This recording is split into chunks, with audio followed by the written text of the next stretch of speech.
Welcome back, F11 members, to the second part of the Fundamentals of Post-Production video tutorials for issue 79, August 2018.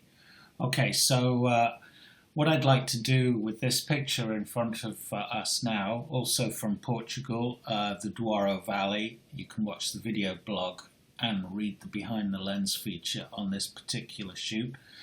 But as a response of a suggestion from F11 member Sue Stevens, I'm looking at this particular picture and considering colour quality and asking myself just how much, if at all, I want to adjust the colours in this picture.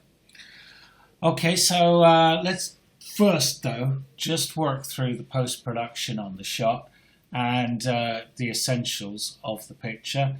And if we look at the before and after, you can see what I've done there. I've dealt with the contrast, I've dealt with a touch of the haze and just improved the impact of the picture quite significantly. So let's go through what I did, and I'm going to come back in my history down here to the import of the image there. And now let's work through what we're going to do. I'm going to start by adding a touch of dehazer. Predictably, that's something I was troubling with all the time in Portugal. So I'm going to put about plus 30, 34 in there on the dehaze slider. I can always come back and adjust that. Bear in mind that haze in the different distance. If I start trying to take that out, it's just going to look weird. And in fact, a bit of distance haze can often add a little bit of the concept of distance to a picture. Take it all out and it just looks unrealistic.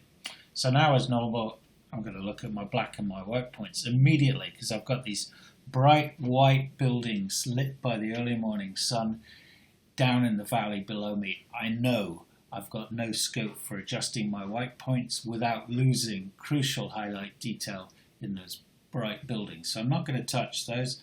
I'm just going to adjust my black points, and I move my black slider to the left until I start clipping my shadows. I can go to about minus 14 before that's a problem. And now I'm going to come down and look at the overall density of the picture. I'm going to pull my highlights back first. Some of those bright houses are just a bit too bright. Come back to about minus 25 on my highlights. You may care to have a look at that common faults feature that's in this issue on the things we see commonly. Faults in post-productions of pictures, inappropriate highlight recovery being one of them. It's always so easy to go too far. Now I'm just going to pull back the density of the picture just a touch there. I'm getting quite dark shadows down here, but it's all part of the mood. It's how the scene looked. I'm looking at the overall density of the picture here, and I'd say that's about right. And now I'm going to put a grad filter in here. Hold down the shift key to make sure it's applied. And I'm going to pull that right down so it starts coming in over a fairly soft graded area there. Just put a touch of dehaze in there on my grad tool. That's done a fair bit to improve that sky, area of the sky, and just a hint of darkness there. I could of course choose to now refine my mask tool by making sure it's not affecting the top of the hill there, but actually I don't mind that darkening down a touch there. Okay, so I'm going to click on done, and now I'm going to put in another grad just on the sky here, just on the top, just to hold, and then pull back my highlights in this particular area there a touch, minus 18, come back on my exposure as well. Too far.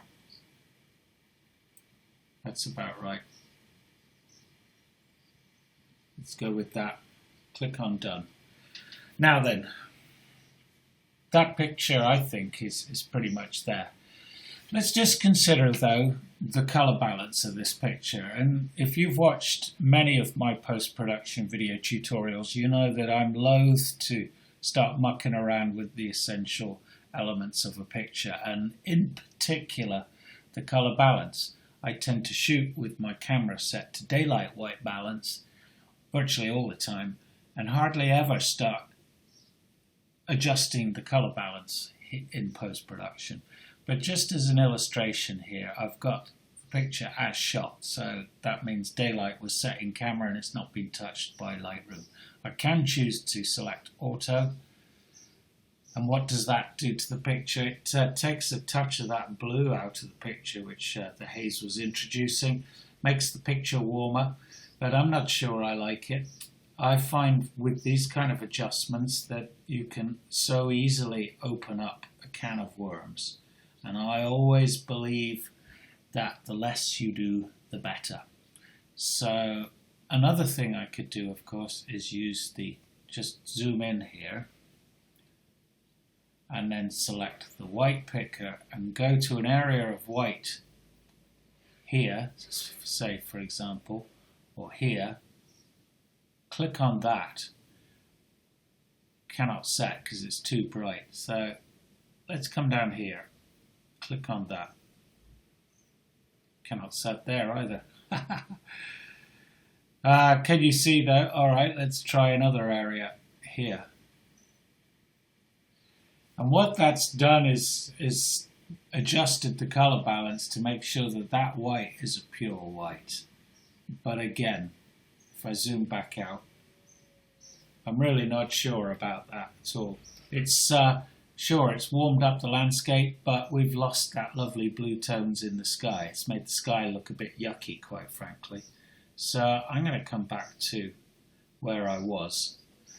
Now, another thing that we can talk about, as I mentioned in part one of these this month's post-production tutorials, is RGB tone curve adjustments, which can be used to adjust the color balance or the color elements in a picture and take out color casts.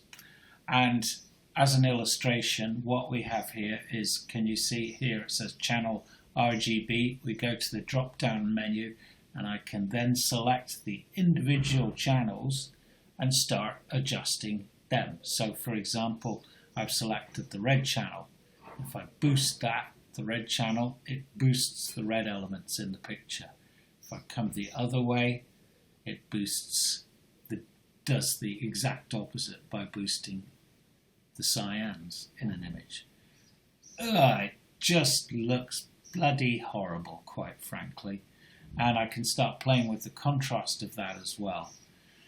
Let's just come back on that. I do not like that at all.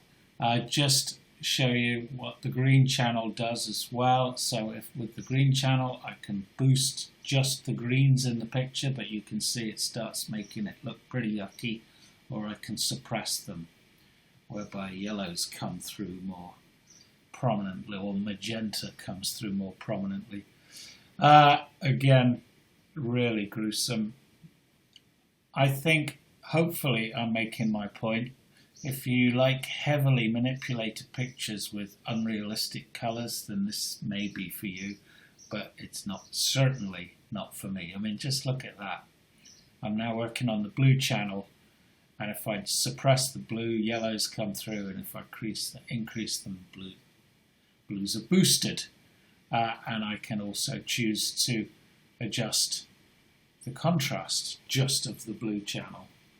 But like I said, I'm a huge believer in keeping things simple. If you don't have to do something, don't. With my landscapes, I shoot with the colour balance that Mother Nature gives me and hardly ever adjust it. And so, thanks for the suggestion, Sue Stevens. Certainly an issue to be aware of, but for me, I don't touch RGB tone curve adjustments. Now then, looking at the picture, it's pretty much ready to export, and so that was that. We dealt with the haze, we added a grad, fairly simple picture to process using a touch of dehazer. So we would like to hear your suggestions from other things you'd like to see in future fundamentals of post-production video tutorials. Thank you.